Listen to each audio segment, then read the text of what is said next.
ప్రార్థించాడు కోరుకుంటున్నాను తండ్రి. ప్రార్థించిన తల్లిదండ్రులకి తెలియజేస్తున్నాము. అలాగే ఈ సమయంలో దేవుడు మాకు ఇచ్చిన గొప్ప ధన్యతను బట్టి దేవునికి మరొకసారి దేవునికి స్తోత్రాలు చెల్లిస్తాం. హల్లెలూయా హల్లెలూయా. ఈ సమయంలో మనం ఏర్పాటు చేసుకున్నటువంటి క్రిస్మస్ సందేశం డాక్టర్ ఎం మణిరత్నం గారు వచ్చి దైవ సందేశం ఇవ్వాల్సిందిగా తెలియజేస్తాం.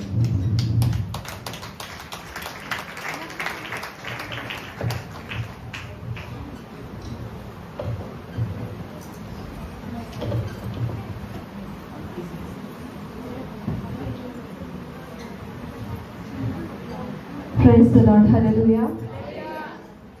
ముందుగా ఈరోజు నన్ను ఆశీర్వదించి దేవుడు నాకు ఎంతగానో ప్రేమించి అవకాశం దయచేసిన దేవాతి దేవునికి నా వందనాలు తెలుపుకుంటున్నాను.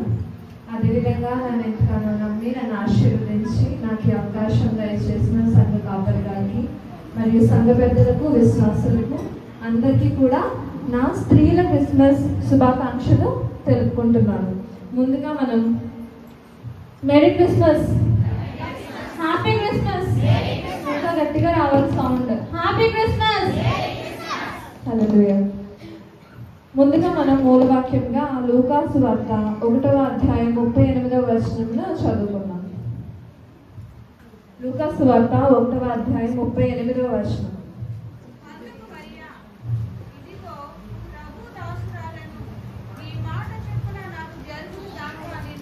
అందుకు మరియా, ఇదిగో ప్రభు దాసురాలను, నీ మాట చెప్పున నాకు జరుగునుగాక అనెను.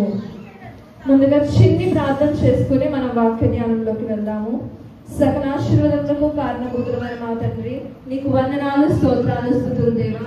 ఇదిగో తండ్రి, మమ్మల్ని ఎంతగానో ప్రేమించి దేవా, ఇదిగో తండ్రి, ఈ రోజు ఈ స్త్రీల క్రిస్మస్ అనే సందర్భంలో మేమందరం కూడా కూడుకుని ఉండడానికి దయచేసిన సహాయంలో బట్టి తండ్రి నీకు వందనాలు, స్తోత్రాలు, స్తుతులు తెలుపుకుంటున్నాను దేవా. అదే విధంగా తండ్రి దేవా, ఇదిగో తండ్రి, ఈ రోజు మేము వాక్యం ధ్యానించుండగా తండ్రి విని వదిలేసే వారిగా కాకుండా విని దాన్ని గ్రహించి దాన్ని విధేయతతో దాన్ని మేము ఆచరణలో పెట్టే వారిగా మాకు సహాయం దయచేయండి తండ్రి. ఇదిగో తండ్రి, ఇక్కడ నేను నుంచి మాట్లాడుచుండగా ప్రతి మాటలో నీవు ఉండు తండ్రి, ప్రతి ఒక్క అంశంలో నీవు ఉండి నీవే మాతో ఉండి మాకు సహాయం దయచేయమని ఈ చిన్ని ప్రార్థన యేసుక్రీస్తున్నామన్నా అడిగి వేడుకుని ప్రార్థన చేస్తున్నాం పరమ తండ్రి. మీ అందరికీ కూడా నేను మాక్సిమం తెలుసు. లాస్ట్ ఇయర్ నేను ఇక్కడికి శుభాకాంక్షలు చెప్పడానికి వచ్చాను. అయినా సరే నేను ఒక 2 minutes నా గురించి ఇంట్రొడక్షన్ ఇవ్వడానికి ఇష్టపడుతున్నాను. నా పేరు డాక్టర్ మణిరత్నం. నేను ఒంగోలు గవర్నమెంట్ కాలేజ్లో MBBS కంప్లీట్ చేశాను. ఇక్కడ సంఘ కాపరిగా ప్రస్తుతం వ్యవహరిస్తున్నటువంటి రాజ్బాబు గారు మా బావగారు అవుతారు. మా మదర్ వచ్చేసి సత్యనేటిపల్లి PHCలో సూపర్వైజర్గా పనిచేస్తున్నారు. మా ఫాదర్ LIC ఏజెంట్గా వర్క్ చేస్తున్నారు. మా ప్రాపర్ వచ్చి రాజోలు, సోంపల్లి. ముందుగా మీ అందరికీ కూడా లాస్ట్ ఇయర్ నేను శుభాకాంక్షలు చెప్పడం అనేది జరిగింది. ఈసారి మా బావగారు ఫోన్ చేసి December 4th ఇలాగా స్త్రీల క్రిస్మస్ ఏర్పాటు చేసుకున్నామన్నప్పుడు మేబీ క్యాజువల్గా ఇన్వైట్ చేయడానికి ఫోన్ చేస్తుంటారు, లేదంటే లాస్ట్ ఇయర్ లాగే గ్రీటింగ్స్ చెప్పడానికి పిలుచుంటారు అని చెప్పి అనుకునగా ఈసారి నువ్వే వాక్యం చెప్పాలి అనగా నేను చాలా భయపడ్డాను. ఎందుకంటే నేను ఇక్కడ ఉన్న వాళ్ళందరికన్నా చాలా చిన్నదాన్ని, నా నాలెడ్జ్ కూడా చాలా చిన్నది. అయినా సరే దేవుడు నన్ను ఎంతో ప్రేమించి నాకు ఈ అవకాశం ఇచ్చాడు. నా మీద ఎంతో నమ్మకంతో నాకు ఈ అవకాశం ఇచ్చినటువంటి సంఘ సభ్యులందరికీ కూడా ఒకసారి నేను వందనాలు తెలుపుకుంటున్నాను. ముందుగా నాకు తెలిసినంత వరకు ఇది క్రిస్మస్ సీజన్లో నేను అటెండ్ అయిన first Christmas meeting. I hope మీరందరూ కూడా ఇదే ఫస్ట్ క్రిస్మస్ మీటింగ్ అయి ఉంటుంది. చాలా మనం ఈ మధ్య చాలా క్రిస్మస్లు చూస్తూ ఉంటాము. ఎన్ని రకాల క్రిస్మస్లు ఉన్నాయి? స్త్రీల క్రిస్మస్, ఇంకా యూత్ క్రిస్మస్, సంధ్యా క్రిస్మస్, పెద్దల క్రిస్మస్, ఇలా మనం చాలా క్రిస్మస్లు జరుపుకుంటూ ఉంటాము. ఇట్స్ అంటే ఆ గ్యాదరింగ్ని బట్టి ఆ క్రిస్మస్కి పేరు మారుతుంది తప్ప దాంట్లో చేసేది ఒకటే, ఏంటది? ఆరాధన. ఈ మధ్యన మనం ఇంకొన్ని క్రిస్మస్లు కూడా మనం చూస్తున్నాం. లైక్ ఒంటి క్రిస్మస్, పంటి క్రిస్మస్, ఇంటి క్రిస్మస్ అని చెప్పి. వాట్ ఈస్ ఇంటి క్రిస్మస్ అంటే ఏంటి? హౌస్ హోల్డ్ వర్క్, క్లీన్ చేసుకోవడం, డెకరేట్ చేసుకోవడం, స్టార్ పెట్టుకోవడం, లైట్స్ పెట్టుకోవడం, ఇవన్నీ కూడా హౌస్ హోల్డ్ క్రిస్మస్ అవుతుంది. వాట్ అబౌట్ పంటి, teeth or tongue? It's all about taste, మంచిగా ఫుడ్ వండుకోవడం, తినడము, ఇవన్నీ వస్తుంది. వాట్ అబౌట్ ఒంటికి సంబంధించింది? వస్త్రాలు, మనం ఎలా రెడీ అవుతున్నాం ఏంటి, ఇవన్నీ గెస్ట్ని పిలుచుకోవడం, మనకున్న దాంట్లో మనం వేరే వాళ్ళని పిలుచుకుని మనం వాళ్ళని గౌరవించడం కూడా క్రిస్మస్ అవుతుంది. మరి ఇవన్నీ కూడా ఫస్ట్ ఇంపార్టెంటా? ఏది ఇంపార్టెంట్ ఫస్ట్? ఏంటి? క్రీస్తుని ఆరాధించడం అనేది ఇంపార్టెంట్. క్రిస్మస్ అంటే ఏంటి? క్రైస్ట్ అండ్ మాస్, ఇవి రెండు కూడా రెండు వేరు భాషల నుంచి తీసుకోబడ్డాయి. క్రైస్ట్ అంటే గ్రీక్ నుంచి తీసుకోబడింది, మాస్ అంటే లాటిన్ నుంచి తీసుకోబడింది. క్రైస్ట్ అంటే ఏంటి? లోక రక్షకుడు, లోకాన్ని రక్షించడానికి వచ్చిన వాడు, ద చూజన్ వన్ అని అర్థం. అదే మాస్ అంటే it's call about gathering, celebration of Joy అని కూడా వస్తుంది. ఈ రెండు పదాల్లో ఇంపార్టెన్స్ ఏంటి అంటే మనం రక్షించడానికి వచ్చిన లోక రక్షకుని యొక్క కమింగ్ ని మనం సెలబ్రేట్ చేసుకోవడమే క్రిస్మస్. మరి ఇంతకు ముందు చెప్పిన అన్ని కూడా చేయకూడదా అంటే దే కెన్ బి డన్. మనం కొత్త బట్టలు కట్టుకోవడంలో మనకి ఆనందం ఉంటుంది, ఇంటి పనులు చేసుకోవడంలో, డెకరేట్ చేసుకోవడంలో ఆనందం ఉంటుంది, ఇవన్నీ కూడా secondary things. But what should come first అంటే ఏంటది? క్రీస్తుని ఆరాధించడం ముందుగా ఉండాలి, మిగతా అన్ని కూడా సెకండరీగా ఉండాలి. ముందుగా నేను ఇలాగా ఈ స్త్రీ క్రిస్మస్ కి రావాలి అని ఆలోచించినప్పుడు, నేను దేవుని అడుగుతున్నప్పుడు నాకు ఏ టాపిక్ మీద చెప్పాలి అనే విషయం నాకు అర్థం కాలేదు. అప్పుడు నేను అడుగుతున్నప్పుడు నాకు చాలా సోర్సెస్ ద్వారా కూడా నాకు ఒక పదం అనేది దేవుడు నాకు చూపించడం జరిగింది. అది విధేయత, ఒబీడియన్స్. సో మనం వెళ్తుంది క్రిస్మస్ కి కాబట్టి క్రిస్మస్ లో విధేయత అంటే ఏంటో మనం ఈరోజు అంశంగా తెలుసుకుందాం. విధేయత అంటే ఏంటి అసలు? విధేయత మాట వినటం, లేదంటే చెప్పింది చేయడాన్ని విధేయత అంటారు. ఇక్కడ మనం స్త్రీల క్రిస్మస్ జరుపుకుంటూ ఒక పర్సన్ గురించి మాట్లాడుకోకపోతే ఇట్స్ డెఫినెట్లీ ఇన్కంప్లీట్. ఎవరు? మరియా అంటే అర్థం ఏంటి? It's taken from the Greek word. దాని అర్థం ఏంటంటే బిలవర్డ్, ప్రియమైన అని అర్థం. మరి ఇప్పుడు లూకా సువార్త 1వ అధ్యాయం 27వ వచనంలో ఏమని రాయబడిందో చూద్దాం. దావీదు వంశస్థుడైన యోసేపును ఒక పురుషునికి ప్రదానం చేయబడిన కన్యక వద్దకు దేవుని చేత పంపబడెను. ఆ కన్యక పేరు మరియా. చాలు.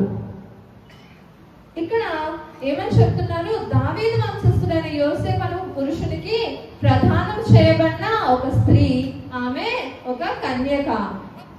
ఆమె గురించి, ఆమె యొక్క వ్యక్తిత్వం గురించి ఇక్కడ దేవుడు ఇంట్రొడక్షన్ ఇస్తున్నారు. ఏమని? లోకరక్షకుడు ఈ భూమి మీదకి రావాలి అంటే ఆషామాషిగా ఉన్న వారి నుంచి రాడు.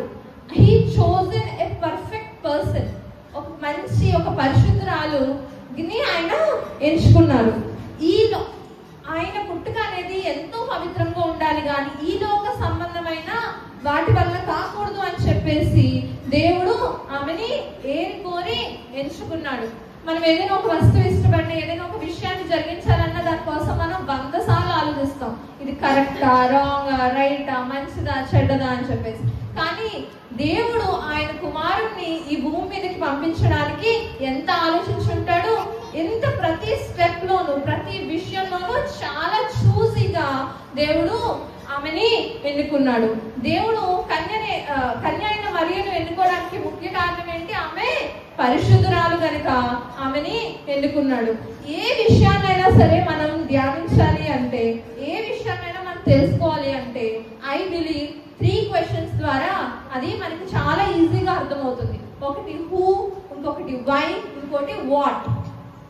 ఈ విధంగా మనం కూడా ఏ రోజైనా ఎప్పుడైనా సరే బైబిల్ చదువుతున్నప్పుడు కానీ ఏదైనా అదర్ బుక్స్ చదువుతున్నప్పుడు కూడా మనం క్వశ్చనర్ ఫామ్ లో చదివితే చాలా బాగా అర్థమవుతుంది అని చెప్పేసి నాకు పాస్టర్ గారు అయితే చెప్పడం జరిగింది.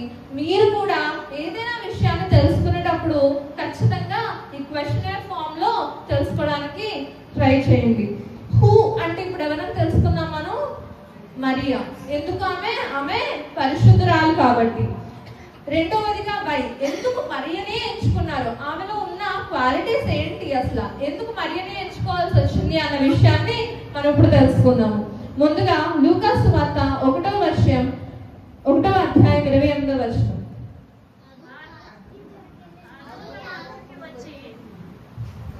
ఆ దూత లోపలికి వచ్చి ఆమెను చూసి, దయాప్రాప్తురాలా, నీకు శుభము, ప్రభువు నీకు తోడై ఉన్నాడని చెప్పాను. ఏమని సంబోధిస్తుందండి ఇక్కడ? దయాప్రాప్తురాలా. ఇక్కడ మరియమ్మని పేరు పెట్టి పిలుస్తుందా?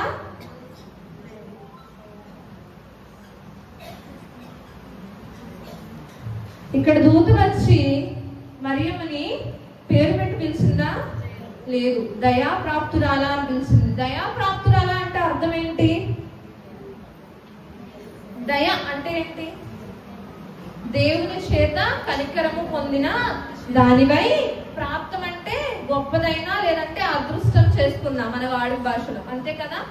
దయాప్రాప్తురాలా అంటే దేవుని చేత కనికరము పొంది గొప్పదైన దానివి అని చెప్పి ఇక్కడ దూత సంబోధిస్తుంది. ఇక్కడ దూత పేరు పెట్టుకున్న పిలవడంలో ఆమె దేవునిలో ఎంత గొప్ప స్థానాన్ని ఏర్పరచుకుందో మనం తెలుసుకుంటున్నాం. ఇంగ్లీష్ బైబిల్లో చూసినట్లయితే, O favoured one, you are the favourite person, దేవుని యొక్క ఫేవరెట్ పర్సన్ నువ్వు అని చెప్పి సంబోధిస్తుంది.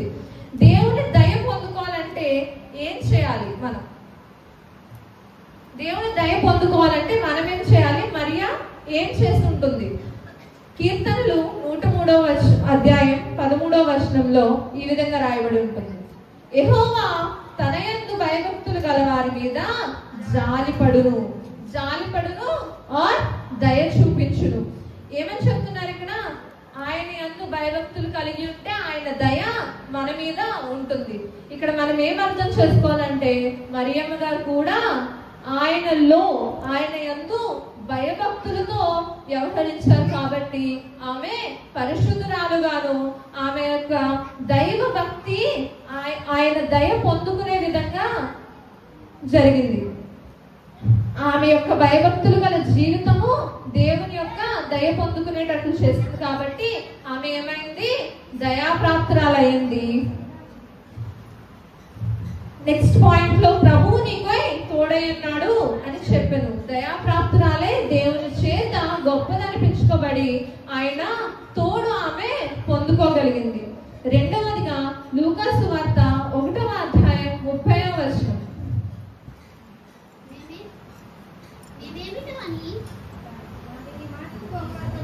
మరియా అని అక్కడ ఉంది కదా, అక్కడ చదవండి. మరియా భయపడకము, దేవుని వలన నీవు కృప పొందితివి. దేవుని వలన కృప పొందితివి ఆర్ దేవుని చేత ఎన్నుకోబడితివి అని చెప్పి చెప్తుంది. కృప అంటే ఏంటి అసలు? మన వాడి భాషలో కృప అని ఎప్పుడు ఉపయోగిస్తాం? కృప అనే పదం it's taken from the Greek word, దాన్ని గ్రేషియో అంటాం. గ్రేషియో అంటే ఎగ్జాక్ట్ మీనింగ్ ఏంటంటే, మనిషికి అర్హత లేకపోయినా దేవుడు ఇచ్చే సహాయం. అర్హత లేని మనకి దేవుడు చేసిన సహాయం ఏంటి? అర్హత లేని మనకి దేవుడు చేసిన సహాయం ఏంటి? అసలు మనకి అర్హత ఎందుకు లేదు? మనం ఆది కాండంలో చూసినట్లయితే హవ్వ మరియు ఆదాము ఏం చేశారండి? పాపం చేశారు. సర్పము చేత హవ్వ ప్రేరేపించబడి చాలా ప్రలోభానికి గురవి ఆమె పాపం చేస్తుంది. ఆ పాపం వల్ల ఏమొచ్చింది? మనకి మరణము. సో ఆ పాపం నుంచి మనము అర్హత లేని వారం అయ్యాం కాబట్టి అర్హత పొందుకోవడానికి ఎవరిని పంపించాడు దేవుడు? పరిశుద్ధాత్ముడైన యేసుక్రీస్తుని పంపించాడు.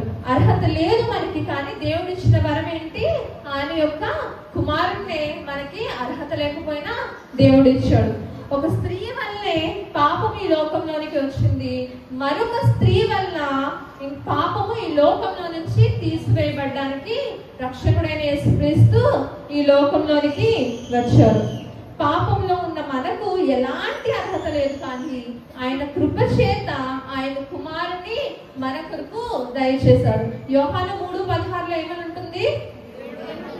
దేవుడు లోకమును ఎంతో ప్రేమించెను కాగా తన అద్వితీయ కుమారుని పుట్టిన వాని యందు విశ్వాసముంచు ప్రతి వారును నశింపగా నిత్య జీవం పొందినట్లు ఆయన అనుగ్రహించెను.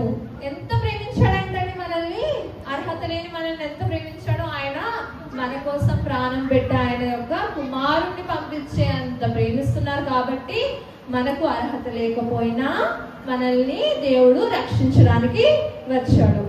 అర్హత లేని మనకు యేసు ప్రభు వారిని మన హృదయంలో మోసే అర్హతనిచ్చాడు. మరియమ్మ గారు ఎన్ని మాసాలు మోసారండి యేసు ప్రభు వారిని?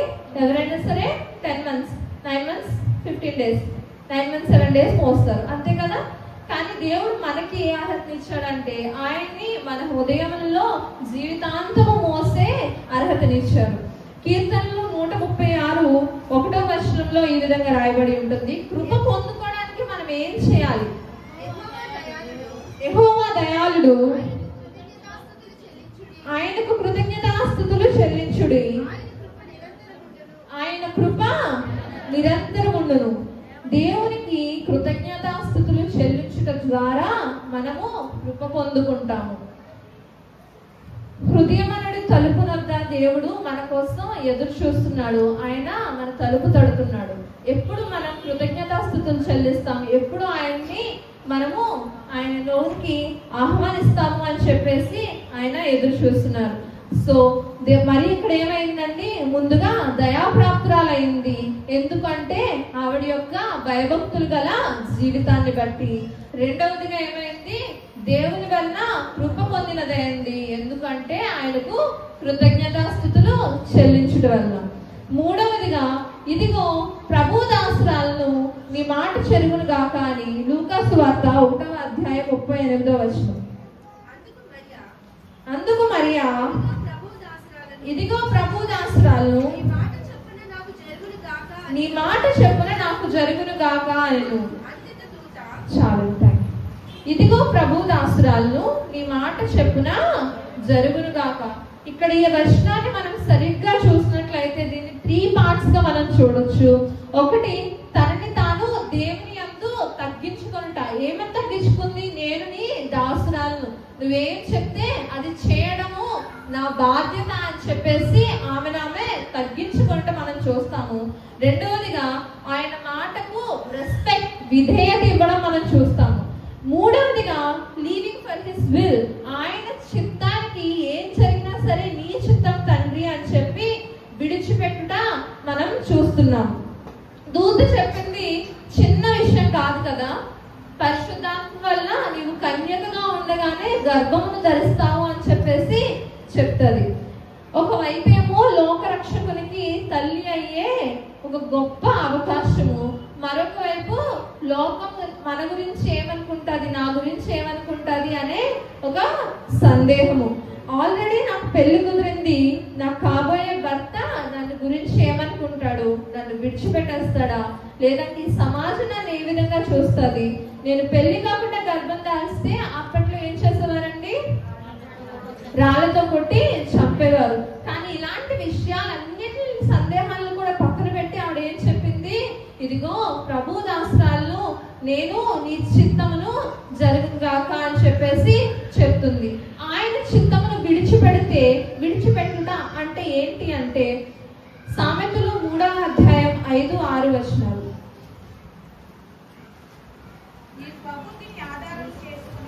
నీ స్వబుద్ధిని ఆధారం చేసుకొనక నీ పూర్ణ హృదయముతో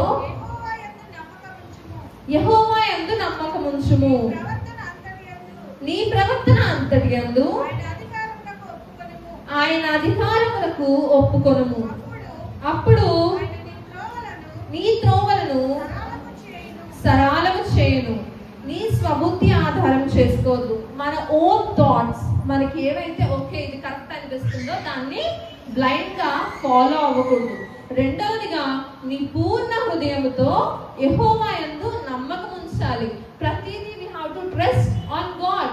బ్లైండ్ ట్రస్ట్ అనేది ఉండాలి. ఆయన చిత్తానికే మనం ప్రతిదీ విడిచిపెట్టాలి. కానీ మనం ఏం చేస్తూ ఉంటాం, ప్రతి విషయంలో చిన్న శోధన వచ్చేసరికి, చిన్న బాధ వచ్చేసరికి, దేవా ఇంతేనా, నా విషయంలో నీ దయ ఇంతే ఉందా అని చెప్పేసి మనం we always complain on God కదా. కానీ ఇక్కడ మరియం గారు ఏం చేశారు, ఆయన చిత్తానికి కంప్లీట్ పూర్ణ హృదయంతో ఆయన యందు నమ్మకం ఉంచారు. మూడవదిగా నీ ప్రవర్తన అంతటి యందు ఆయన అధికారం ఒప్పుకొనము. మన ప్రవర్తన అంతటి యందు ఆయనే చూసుకోవాలి అని చెప్పి ఆయనకు మనల్ని మనం సరెండర్ చేయాలి. అప్పుడు ఆయన నీ త్రోవల్లో సరళం చేయను. మన త్రోవల్లో ఆయన ఏం చేస్తారు, if we are obedient to God he will correct our paths. మన యొక్క త్రోవలను, మనం వెళ్ళాల్సిన మార్గాల్ని ఆయన సరళం చేస్తారు. దానికి ముఖ్య కారణం ఏమై ఉండాలి, విధేయత చూపించాలి. ఎప్పుడు కూడా మనం అడుగుతూ ఉంటాం కదా దేవుణ్ణి, నాకు ఇది కావాలి తండ్రి, ఇది చేయదేవా, అది కావాలి అని చెప్పేసి. కానీ ఏ రోజైనా మనము నీ చిత్తం ఏమై ఉన్నది నా విషయంలో అని చెప్పి ఏ రోజైనా మనం అడిగామా? నీ చిత్తం ఏమైందో అది జరిగించు తండ్రి అని చెప్పేసి మనం అడగగలిగామా? ఒక్కసారి మనం మనల్ని క్వశ్చన్ చేసుకోవాలి. ఆయన చిత్తమును మనం ఫాలో అయ్యే వాళ్ళలో ఉన్నామా, లేకపోతే మన స్వబుద్ధితో మన పూర్ణ హృదయంతో ఆయన్ని నమ్మని వారిగా ఉన్నామా అన్న విషయాన్ని మనం ఎప్పుడు కూడా జ్ఞాపకం చేసుకోవాలి. మరియమ్మ గారు అంత ధైర్యంగా రాళ్లతో కొట్టి చంపివేస్తారు, అంత పెద్ద శిక్ష ఉంది అని తెలిసిన తర్వాత కూడా ఆవిడ అంత ధైర్యంగా ఎదుర్కొంది. ఆవిడ అంత ధైర్యంగా నిల్చుంది అంటే ఆమెలో ఉన్న ధైర్యం ఏంటి? యోబు గ్రంథము 4:6 చెప్పినట్లు నీ భక్తి నీకు ధైర్యం పుట్టింపదా అని ఉంటుంది. నీ భక్తి నీకు ధైర్యం పుట్టింపదా. మరియమ్మ గారి యొక్క ధైర్యం ఏంటండి? ఆవిడ యొక్క భక్తి, ఆవిడ యొక్క భయభక్తులు గల జీవితం వల్ల ఆమె ఏమని పిలుచుకోబడింది, దయాప్రాప్తురాలు అనబడింది. సో ఆమెకి అంత ధైర్యం ఎక్కడి నుంచి వచ్చింది అంటే ఆమె యొక్క దైవ భక్తి వల్ల, ఆమె యొక్క సరెండరింగ్ లైఫ్ వల్ల, ఆమె యొక్క నమ్మకం వల్ల ఆమెకి అంత ధైర్యము వచ్చింది. నాలుగవదిగా మనం చూసినట్లయితే లూకా సువార్త 2వ అధ్యాయం 7వ వచనం. తన తొలిచూలు కుమారుడి కని పొత్తుగుడ్డలతో చుట్టి సత్రములో వారికి స్థలము లేనందున ఆయన పశువుల తొట్టులో పరుండబెట్టను. ఎక్కడ లేదండి ఆమెకి స్థలము? సత్రములో. సత్రములో ఆయనకి స్థలం లేనివన్న పశువుల తొట్టులో పరుండబెట్టను. ఎక్కడ జన్మనిచ్చింది ఆమె? పశువుల పాకలో జన్మనిచ్చింది. ఆమెకి ఏమొచ్చింది? వచనం ద్వారా మనకి ఆమెకి ఏం కలిగిందని అర్థమవుతుంది, కష్టం కలిగింది. ఆమె ఎంతో కష్టంతో ప్రయాసంతో ఆమె గర్భం దాల్చి ఆయన్ని కనింది. మేము నార్మల్గా చెప్తాం pregnancy it self A complication అని చెప్తాం. అంటే ఎన్ని కాంప్లికేషన్స్ ఉంటాయి ఇక్కడ ఉన్న వాళ్ళందరికీ తెలుసు. ఒక బిడ్డని మోసి కనడం అనేది చాలా గొప్ప విషయం, అది చాలా కష్టమైన విషయం కూడా. కానీ అంత కష్టంలో కూడా ఆమె ఎక్కడి నుంచి ఎక్కడికి ప్రయాణం చేస్తుంది? లూకా సువార్త 2వ అధ్యాయం 5వ వచనంలో గలిలయలోని నజరేతు నుండి యూదయలోని బెత్లెహేము వరకు. ఎంత దూరం అది? 177 కిలోమీటర్స్ ఆవిడ ట్రావెల్ చేసింది బై వాక్. అంత దూరం ప్రయాణం చేసి అప్పుడు ఆమెకి ప్రసవ వేదన పడగా ఆమె అక్కడ సత్రంలో స్థలం లేనందువల్ల ఆమె పశువుల పాకలోనే జన్మనివ్వడం జరిగింది. ఆమె ఇక్కడ ఎప్పుడు కూడా ఇంత కష్టంలో కూడా ఎప్పుడు కూడా దేవుని మీద కంప్లైంట్ చేయలేదు. But she always adjusted her self. తను ఎప్పుడైతే దేవుని చిత్తానికి తన్ని సరెండర్ చేసుకుందో అప్పుడే ఈ కష్టాలన్నీ పడ్డానికి కూడా యాక్సెప్ట్ చేసింది. ఎప్పుడు కూడా నీ చిత్తం నేను ఇలా నెరవేరుస్తానని చెప్పి మాట ఇచ్చాను, కానీ నాకు ఇచ్చింది ఇలాంటి లైఫా, ఇలాంటి పరిస్థితిలోనే నన్ను ఉంచేది అని చెప్పేసి ఏ రోజైనా మరియమ్మ గారు అన్నారా? ఆవిడ అనలేదు. అందుకే ఆవిడ ఏమైంది? దేవుని చేత కృప పొందుకున్నదైంది, దయాప్రాప్తురాలు అయింది. ఎన్ని కష్టాలు వచ్చినా కూడా మనం కూడా మరియమ్మ గారి వల్లే దేవునికి సరెండర్ అయి ఉండాలి కానీ ఆయన్ని కంప్లైంట్ చేసే విధంగా ఉండకూడదు. ఏ పరిస్థితుల్లో అయినా సరే ఆయన యందు నిరీక్షణ కలిగి ఉంటే చాలా గొప్ప జీవితంలోనికి మనం అడుగు పెడతాము. మనము ఈజీగా ఇన్స్టెంట్ గా వచ్చే వాటి కోసం చాలా ఇష్టపడుతూ ఉంటాం కదా. అంటే ఇప్పుడు ప్రార్థన చేసేసి ఇప్పుడే వచ్చేయాలి మనకి అనుకుంటా ఉంటాం.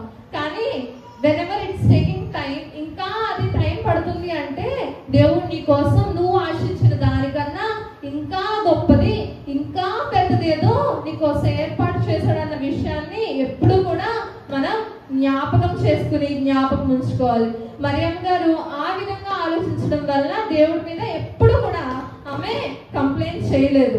మనం అస్తమాటు దేవుని బ్లేమ్ చేస్తూ ఉంటాం, దేవుని మీద కోపపడుతూ ఉంటాం. మనకు వచ్చిన కష్టాలకి నష్టాలకి నేను ఎంత బాగున్నాను, అంత బాగున్నాను, ఎంత విధేయతగా ఉన్నాను, కానీ నువ్వు నన్ను చూడట్లేదు, నువ్వు నాతో మాట్లాడట్లేదు, నువ్వు నాకు కావాల్సింది ఇవ్వట్లేదు అంటూ ఉంటాం. కానీ మనం ఏం చూడాలి? ఆయనలో విశ్వాసంతో ఎదురు చూడాలి. దేవుడు ఆ విధంగా అయితే ఏ విధంగా అయితే తన కాడిని మోయివాడు ఇరుకు మార్గంలో ప్రవేశించాలి అని చెప్పాడో, ఏ విధంగా అయితే ఆయన మార్గంలో నడిచేవారు కష్టాల గుండా ఖచ్చితంగా వెళ్ళాలి. అప్పుడే మనం షార్ప్ అవుతాం తప్ప నార్మల్ గా సాఫీగా అందరితో పాటే మన జీవితాలు ఉన్నట్లయితే అది ఖచ్చితంగా మనము దేవుని చేరుకునే వారిగా మనం అస్సలు ఉండలేము. సో దీన్ని బట్టి మనం ఏం తెలుసుకున్నామంటే కష్టంలో దేవుని విడిచిపెట్టకపోవుట, కష్టకాలంలో సర్దుకుపోవుట అనే విషయాన్ని మనం మరియమ్మ గారిని బట్టి తెలుసుకుంటున్నాం. ఈ 4 విషయాలు ఏవైతే ఉన్నావో, దయాప్రాప్తురాలైన స్త్రీ అని, కృప పొందిన స్త్రీ అని, దేవుని మాటకు లోబడిన స్త్రీ అని, మరియు కష్టములో దేవుని విడిచిపెట్టని స్త్రీగా, ఈ 4 క్వాలిటీస్ కూడా she was approved to be the mother of the savior. దేవునికి తల్లి అవుటకు ఈ 4 విషయాలు ఆమె క్వాలిటీస్ గా ఎంచబడ్డాయి. మరి నేను ఇప్పుడు దాకా చెప్పింది ఏంటి? హూ అండ్ వై చెప్పాను. హూ అంటే కన్య అయిన మరియా, వై అంటే ఎందుకు అంటే ఈ 4 విషయాలు. మరి ఈ 4 విషయాల ద్వారా ఆమె పొందుకున్నది ఏంటి? లూకా సువార్త 1వ అధ్యాయం 35వ వచనం.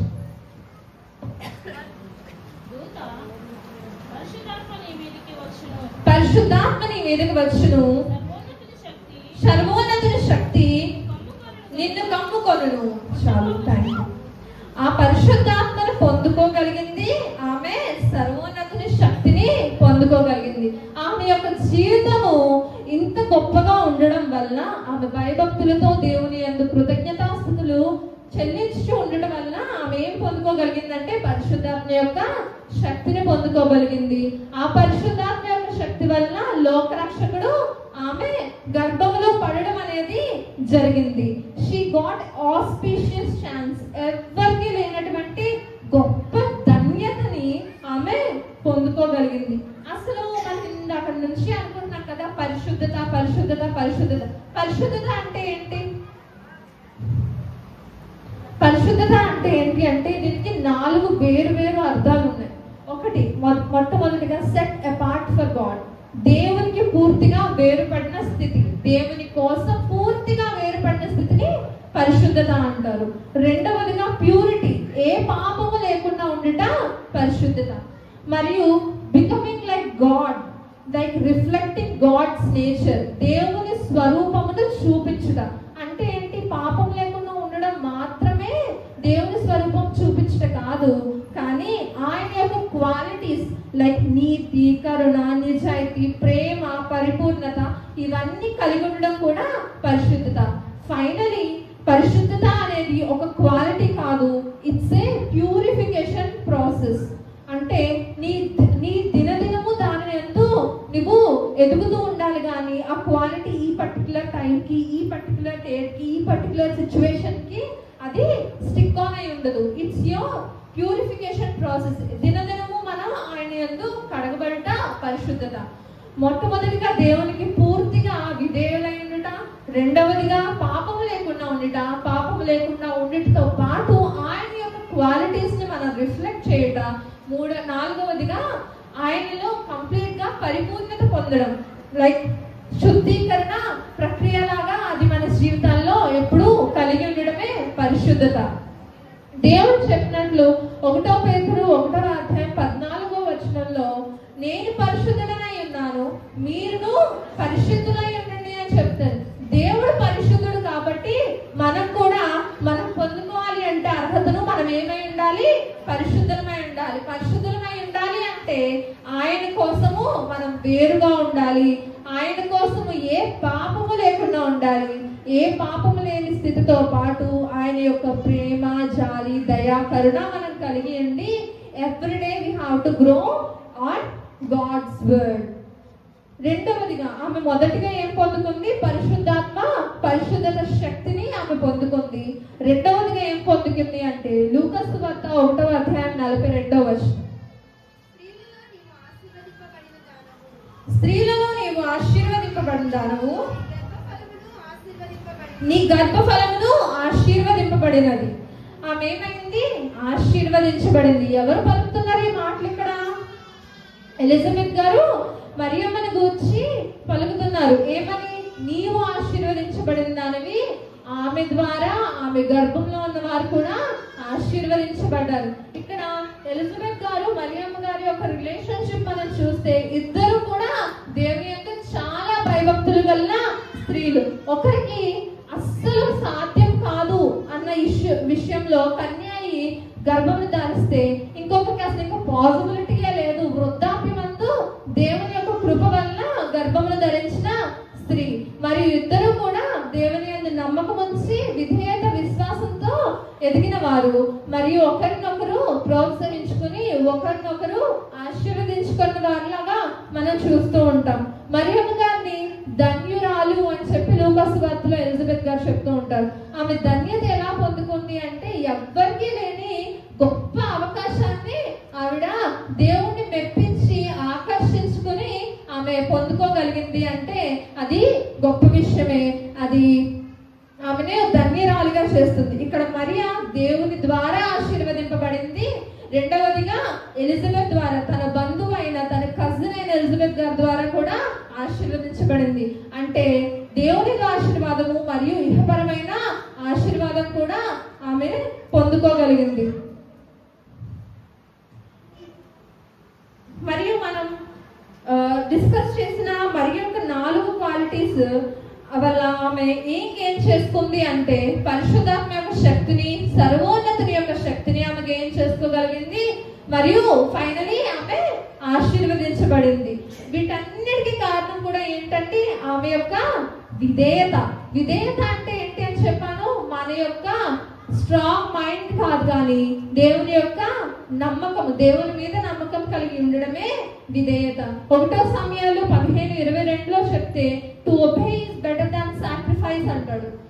దేవుని యొక్క విశ్వాసం ఉంచి విధేయత ఉంచడము నువ్వు అర్పించే బలుల కన్నా, నువ్వు ఇచ్చే కానుకల కన్నా చాలా గొప్పది. సో మనం ఖచ్చితంగా ఏం చేయాలి? దేవుని యందు విధేయత కలిగి ఉండాలి. మనం మరియతో పాటు ఇంకొకరి గురించి కూడా మనం చెప్పుకోకపోతే ఇట్స్ డెఫినెట్లీ ఇన్కంప్లీట్. ఎందుకంటే భార్య భర్తలు ఇద్దరు కూడా ఏక శరీరులై ఉన్నారని చెప్పి దేవుడు ఆదికాండంలో చెప్పినట్లుగా మనం మాట్లాడుకోవాల్సిన ఇంకొకరి గురించి ఎవరి గురించి అంటే యోసేపు గారి గురించి. యోసేపు ఎలాంటి వాడు అంటే మత్తయి సువార్త 1:19 చూస్తాం. ఆమె భర్త అయిన యోసేపు నీతిమంతుడై ఉండి ఆమెను అవమానపరచునల్లక రహస్యముగా ఆమెను విడనాడ ఉద్దేశించెను. ఇక్కడ ఏమని తెలుస్తుంది? మొదటి లైన్ లో ఆమె భర్త అయిన యోసేపు నీతిమంతుడు. నీతిమంతుడు అవ్వాలంటే మనం ఏం చేయాలి అంటే ఆయనను, తండ్రి అయిన దేవుణ్ణి నమ్మిన వారు నీతిమంతులుగా ఎంచబడతారు. రెండవదిగా ఏంటి అంటే అతను ఇతరులను అవమానపరచడానికి ఇష్టపడని ఒక వ్యక్తి. అంతే ఈజీగా వేరే వాళ్ళని షేమ్ చేయాలి, ఈజీగా వేరే వాళ్ళని ఇన్సల్ట్ చేయాలి అనుకునే వ్యక్తి కాదు. ఆ తర్వాత ఎప్పుడైతే దేవదూత రహస్యంగా ఆయన విడిచిపెట్టాలి అనుకున్నాడే గాని మరియం గారిని అందరిలోకి తీసుకొచ్చి ఆమెని అవమానపరచాలని ఏ రోజు కూడా అనుకోలేదు. ఆ తర్వాత ఎప్పుడైతే దేవుని దూత వచ్చి అతనితో మాట్లాడి నువ్వు పరిశుద్ధాత్మ వల్ల ఆమె గర్భం ధరించింది కానీ ఆమెలో ఏ పాపము లేదు అని చెప్పేసి ఎప్పుడైతే చెప్పిందో అప్పుడు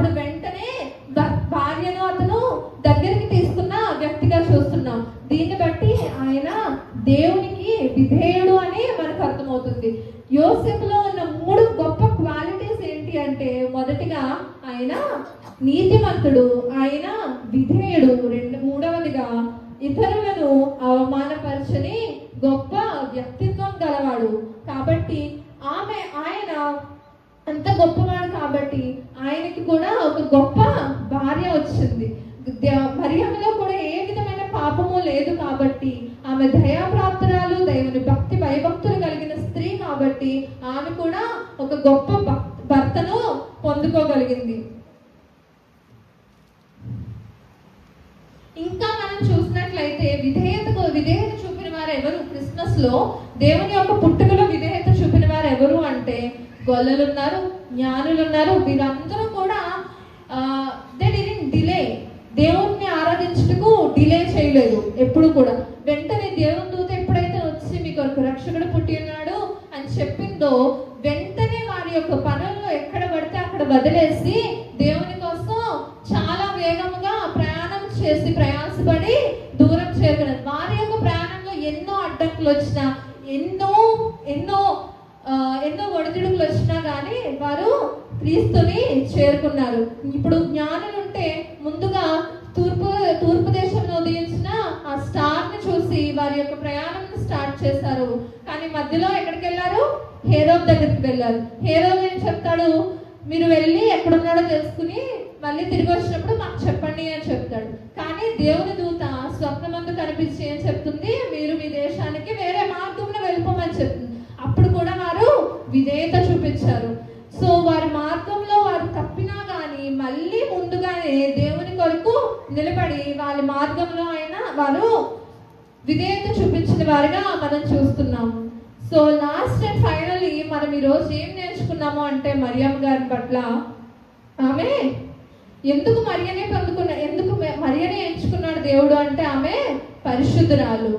ఆమెలో ఉన్న 4 క్వాలిటీస్ ఏంటి అంటే ఆమె దయాప్రాప్తురాలు, రెండవదిగా ఆమె దేవుని కృప పొందుకున్నటువంటి స్త్రీ, మూడవదిగా ఆమె దేవుని చిత్తమును విడిచిపెట్టినటువంటి స్త్రీ, మరియు ఆమె కష్టములలో కూడా దేవుణ్ణి విడిచిపెట్టినటువంటి స్త్రీ. ఆమె ఎల్లప్పుడూ కూడా భయభక్తులు కలిగి కృతజ్ఞతాస్తుతులు చెల్లించుచు ఆయన కొరకు ప్రార్థనలో నిమగ్నమైన స్త్రీ కాబట్టి ఆమె ఈ 4 క్వాలిటీస్ ని తన లైఫ్ లో చూపించుకోగలిగింది. వీటన్నిటి వల్ల ఆమె ఏం పొందుకుంది అంటే ముందుగా పరిశుద్ధాత్మ యొక్క శక్తి అండ్ ఆల్సో సర్వలోకానికి అధిపతి అయిన యేసు ప్రభు యొక్క తల్లి అనిపించుకునే గొప్ప ధన్యతను ఆమె పొందుకుంది. మూడవదిగా ఆమె ఆశీర్వదించబడింది. ఈ రోజు కూడా ప్రతి 2000 సంవత్సరాల తర్వాత కూడా క్రీస్తు పుట్టిన 2000 సంవత్సరాల తర్వాత కూడా మనం ఆమె గురించి మనం ఈరోజు డిస్కస్ చేసి మాట్లాడుకుంటున్నామంటే ఎంత గొప్ప ధన్యత ఇచ్చాడండి దేవుడు ఆమెకి. అట్టి విధమైన ధన్యత మన జీవితంలో కూడా మనం ఎప్పుడూ కలిగి ఉండాలి. మనం కూడా ఇప్పుడు మనం చాలా చూస్తూ ఉంటాం, ఈ సెలబ్రిటీ ఇంట్లో క్రిస్మస్ పార్టీ హోస్ట్ చేశారు, ఈ సెలబ్రిటీ ఇంట్లో క్రిస్మస్ డిన్నర్ హోస్ట్ చేశారు. వాళ్ళ దృష్టిలో ఏంటి? తెలియని వారి దృష్టిలో ఏంటి క్రిస్మస్ అంటే? కేవలం తిని ఎంజాయ్ చేసుకుని సాంగ్స్ పార్టీ పెట్టుకోవడం మాత్రమే వాళ్ళ దృష్టిలో క్రిస్మస్ అంటే. కానీ మన దృష్టిలో మనం ఈరోజు ఏం తెలుసుకున్నాం? క్రిస్మస్ అంటే ఆయనను ఆరాధించుట. ఆయన ఎందుకు ఆరాధించాలి అంటే ఆయన పుట్టుకలో ఒక పరిశుద్ధత ఉంది, ఆయన పుట్టుకలో ఒక కష్టం ఉంది, ఆయన పుట్టుకలో ఒక విధేయత ఉంది. ఈ రోజు మనమందరం కూడా ఆలోచించాల్సింది ఏంటి అంటే మనం కూడా ఇహలోకపరంగా క్రిస్మస్ జరుపుకునే వారిలా ఉన్నామా, లేకపోతే దేవునికి మన హృదయంలో మోసే అవకాశాన్ని దేవునికి ఇచ్చి క్రిస్మస్ జరుపుకునేలా ఉన్నామా?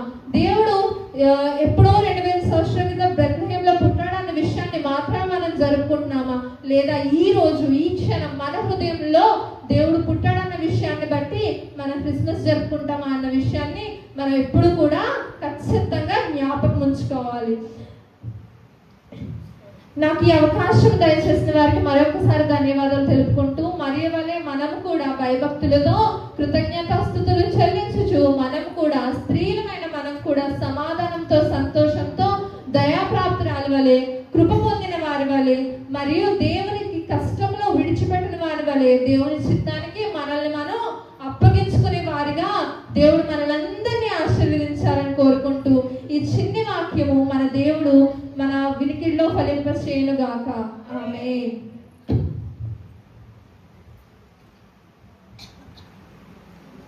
దేవునికి స్తోత్రం. హల్లెలూయా, హల్లెలూయా. చక్కటి వాక్య సందేశాన్ని మనకు వినిపింపచేసిన మన రత్నం గారికి ప్రత్యేక కృతజ్ఞతలు తెలియజేస్తున్నామండి. ఈ సమయంలో